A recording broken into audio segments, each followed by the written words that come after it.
In this video, we're going to talk about the difference between a quick mask and a layer mask. So essentially, a quick mask is temporary and a layer mask is more permanent. So I'm going to kind of show you guys how this works. So I'm going to use the clock in this photo as the example. So I'm going to zoom in on that a little bit.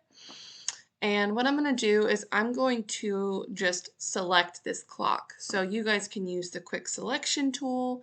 You can use the circular marquee tool. In this case, I'm going to use the circular marquee tool because it'll allow me to show you guys in a better form how the quick mask works. So I'm going to select my clock, and I'm going to purposefully select a little bit more than what I need to. When you're using the quick selection tool or anything like that, sometimes certain things get selected that you don't want to be selected. So rather than undoing this and trying to get the perfect circle every single time, I'm going to use a quick mask to help solidify and refine my selection of this clock.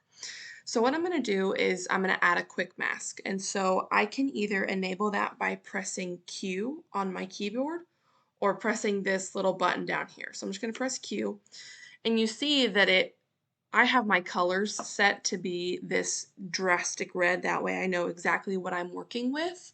And you can see that for some reason mine had this feather to it that I don't really want. But that's okay. That's something that we can fix. So right now you can see what I had selected, and you know that there's this little bit of fuzzy white showing, and the red is kind of flowing into my clock a little bit. So I want to refine that. And so same as with doing a regular layer mask, you're going to use your white and black brush tools to add or subtract from your selection. So in this case, I want to add white to my selection by making sure that the clock is fully selected. So, oops, it's lagging a little bit, sorry.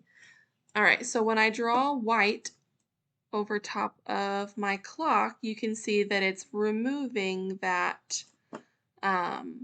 red blur that has happened because I had my feathering set to, I think it was 20. So that more than likely won't be the case for you guys, but that's just kind of how mine was set. So in the case that yours is set like that for some reason, this is kind of how that would look like. So, but that's fine. I'll show you guys how to fix that. So, all right, getting a pretty decent selection of my clock, and I'm just gonna make this really large and kind of click around my edges and get that a little bit more refined.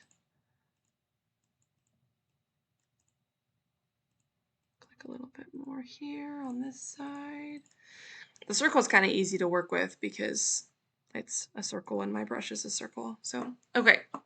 So now, if I go back to, I hit Q again, I go back, you can still see that because my thing was feathered, this, outside extra is still selected. And I don't want that. So I'm going to use my black marker or black pen tool here.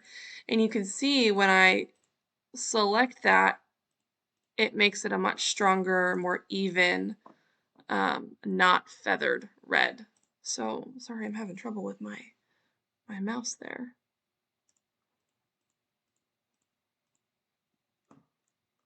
So essentially I'm just going to go around this.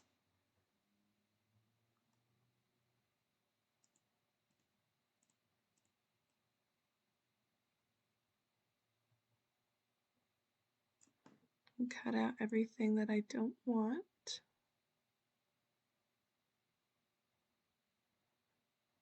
Definitely is not going to be perfect, but that's okay, because later on I'll show you guys how you can refine it even more.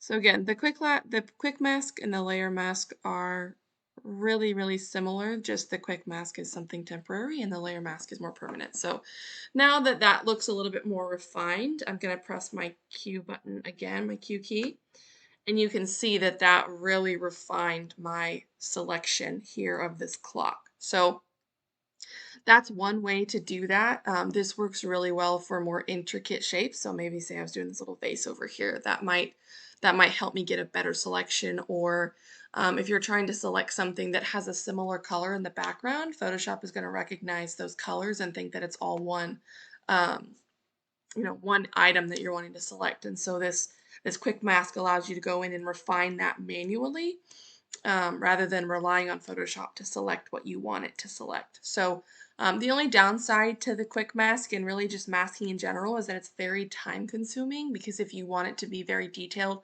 you're going to have to get in there with a tiny, tiny brush and make sure you hit all those details and all those corners and edges. And so that's essentially quick masking. So now if I wanted to create this into a layer mask, I already have my selection. So what I would do is just go to layers, gonna unlock that, and I'm just gonna add my layer mask. And that is the same thing that we had done with the skyline photo. Essentially just made this mask. And now because I have this mask, I am able to again go in and refine um, what I have selected. So I'm still able to, crop things out that I don't want, or, oops, flip that, or add things to it around. So that is the difference between a quick mask and a layer mask.